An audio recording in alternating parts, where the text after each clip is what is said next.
Salut à toi et bienvenue sur ce média, je suis Kepse Franky et ici nous parlons des sujets qui nous plaisent et qui nous plaisent moins de manière réfléchie, avec sérieux, pertinence, mais aussi avec un peu de fun et d'humour. Alors si toi aussi tu aimes être édifié tout en t'amusant, n'hésite pas à liker et à t'abonner pour recevoir plus de vidéos et surtout, Dieu d'abord avant d'agir.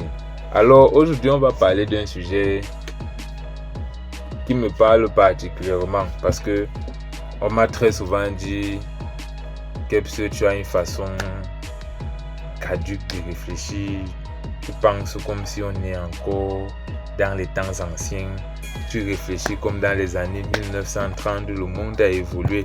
Le monde a évolué. Ah bon? Hey, on me dit Kepse, toi tu penses comme un vieux père. Que ma façon de réfléchir est déjà dépassée.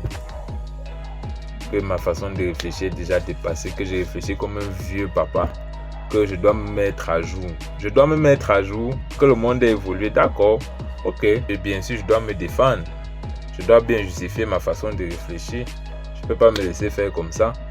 Et je vais prendre pour élément le fait que le monde peut entre guillemets évoluer, mais la nature humaine ne changera jamais. L'être humain aura toujours besoin de manger pour survivre. L'être humain aura toujours besoin de dormir pour se reposer. L'être humain naîtra toujours avec 2 bras, 2 jambes. Il faudra toujours un homme et une femme pour faire un enfant, etc., etc. Donc aujourd'hui, je vais essayer de vous lister quelques problématiques inhérentes à la condition humaine qui font que même les façons de penser ancestrales restent pertinentes aujourd'hui parce que c'était des éléments de réflexion qui permettaient de résoudre des problèmes qui sont inhérents à la nature humaine. Donc, avant de commencer à lister, je tiens d'abord à préciser que ce qui évolue dans le monde, c'est la technologie. La technologie, en fait, c'est les moyens matériels dont l'on dispose pour faciliter le fonctionnement quotidien dans la production de valeur. C'est ça la technologie. Aujourd'hui, il est possible pour se déplacer d'utiliser des véhicules, d'utiliser une moto, une voiture, un camion, des avions. Donc, ça permet de faire ce qu'on faisait déjà, mais mieux. C'est ça l'intérêt de la technologie. C'est d'aller plus vite, à une plus grande échelle, etc. Donc, la technologie, oui, elle évolue. Ça, c'est clair. Mais est-ce que l'être humain change? L'être humain ne change pas. Je vais commencer à vous lister donc les problèmes que j'ai jugés les plus pertinents à partager avec vous et qui sont inhérents à la nature humaine et dont la manière d'être gérée il y a 1000 ans reste pertinente même aujourd'hui. Le premier point à développer selon moi, c'est les relations hommes-femmes. Ah oui, depuis les temps anciens, les temps immémoriaux, depuis que l'humanité existe, les hommes et les femmes ont toujours existé.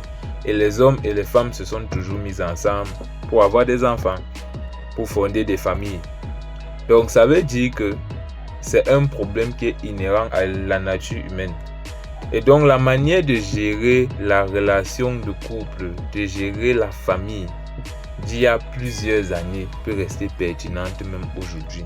En fonction des objectifs que l'on se fixe, si on estime que quand un homme et une femme se marient, il est idéal qu'il n'y ait pas de divorce par exemple. Les éléments et les mécanismes qui ont été mis en place avant pour pouvoir aboutir à cela peuvent rester pertinents jusqu'à aujourd'hui.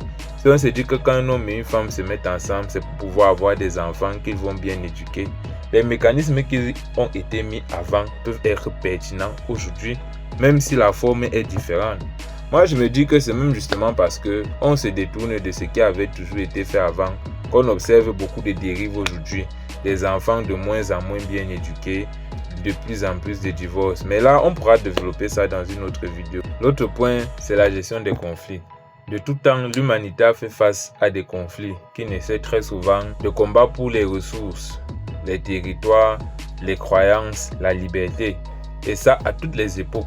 Ce qui peut changer, c'est les armes pour se battre, la technologie dont je parlais. Mais le fond reste le même. Et les sagesses ancestrales peuvent permettre de gérer ces situations-là. Quand je parle de sagesse ancestrale, je parle de la manière de se comporter vis-à-vis d'autrui. de la manière de mettre l'ego de côté, des sagesses, des proverbes qui permettent d'avoir une ligne de conduite ou un comportement qui va permettre d'éviter que ces choses-là ne surviennent. Éviter entre guillemets parce que fatalement, il y aura toujours des conflits. Mais certains conflits peuvent être évités par une bonne attitude. Et ces attitudes-là peuvent venir justement d'une sagesse ancestrale qui a été pensée depuis des années, des siècles. Et donc, certains proverbes même que des ancêtres ont pensé, certaines philosophies de conduite de vie, etc., restent toujours d'actualité. Si vous les appliquez même maintenant, bien que la technologie ait évolué, vous allez voir les résultats dans votre vie, bien que c'est des choses qui ont été pensées il y a même des siècles. Donc, en réalité, c'est la technologie qui évolue. Ce n'est pas le monde. Comme autre point, on a la gestion des relations humaines. Vous savez très bien que les relations humaines sont très complexes. Ce qui fait que quand on parle de relations humaines, on parle de communication, on parle de préjugés, de malentendus, de manipulation, de trahison. Ce n'est pas le fait qu'aujourd'hui on vole dans les avions ou bien on se déplace en TGV qui fait qu'on ne va plus faire face à la trahison. Quelle technologie nous préserve de la trahison? Quelle technologie nous préserve de la malhonnêteté, de la manipulation? Est-ce qu'il y a une application qui te permet d'être sûr d'être face à quelqu'un d'intègre, par exemple? Donc, c'est des problèmes qui sont inhérents à la nature humaine. Et c'est donc des problèmes dont la solution peut avoir été trouvée même des siècles bien avant nous. Ou du moins, quand je dis la solution, c'est pour dire comment se comporter face à un acte de trahison. Comment prévenir un acte de trahison. Comment savoir mieux communiquer, éviter les malentendus. Comment se comporter face aux préjugés.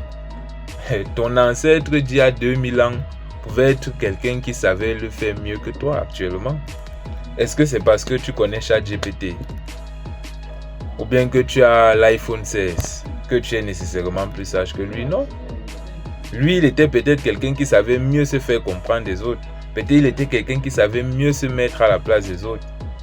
Peut-être qu'il était quelqu'un qui avait un mental si fort que les trahisons ne l'ébranlaient pas. La trahison ne suffisait pas à tuer sa confiance envers l'être humain. Parce que le risque avec la trahison, c'est que quand tu as été trahi une fois, est-ce que c'est encore facile d'accorder ta confiance?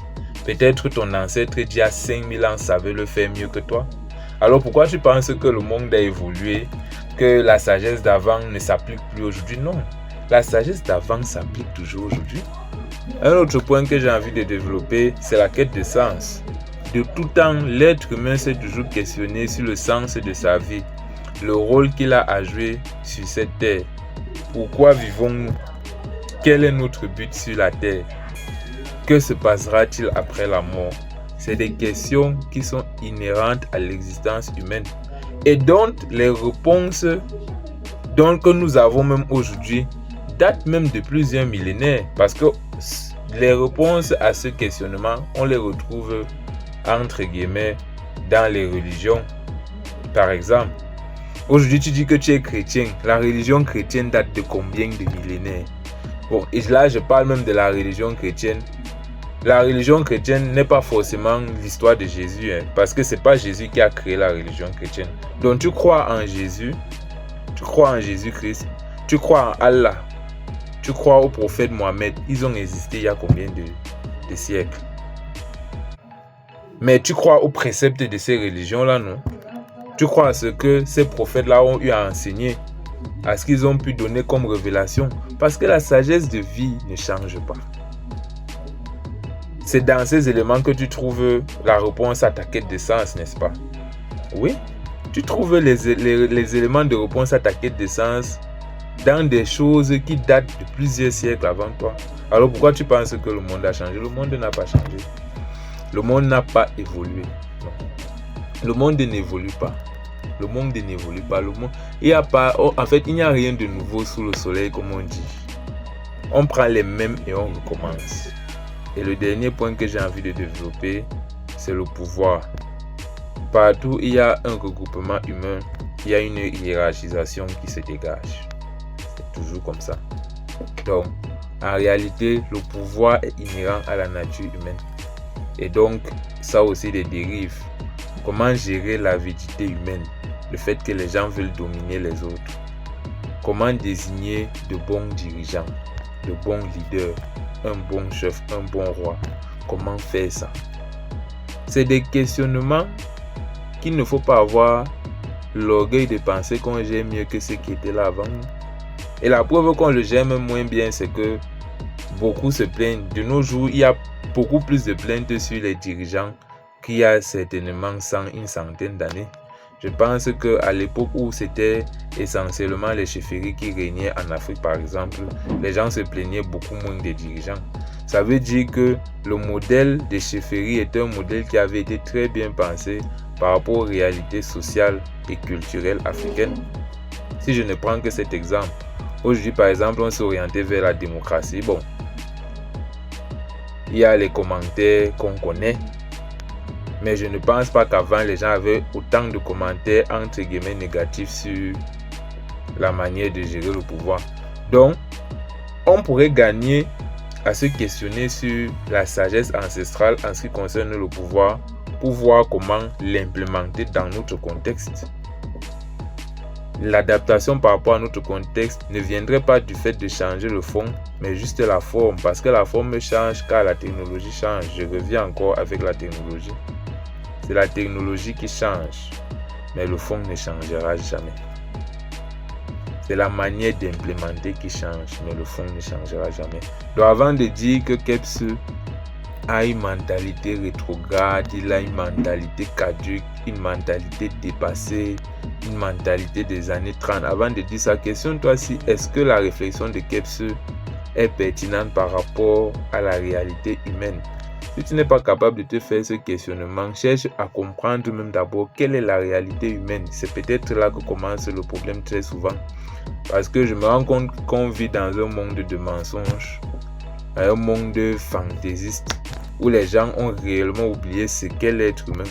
Mais là encore, on pourra revenir dessus dans une autre vidéo. Mais sinon, c'est ce que je voulais partager avec vous aujourd'hui. J'attends vos commentaires pour savoir ce que vous en pensez. Je n'ai pas la prétention de connaître tout ce qu'il y a à savoir sur le sujet. Donc, j'aimerais vraiment être édifié par vous et par ce que vous en pensez. Donc, n'oubliez pas aussi de liker et de partager et même de vous abonner pour plus de contenu. Donc, ciao, à la prochaine.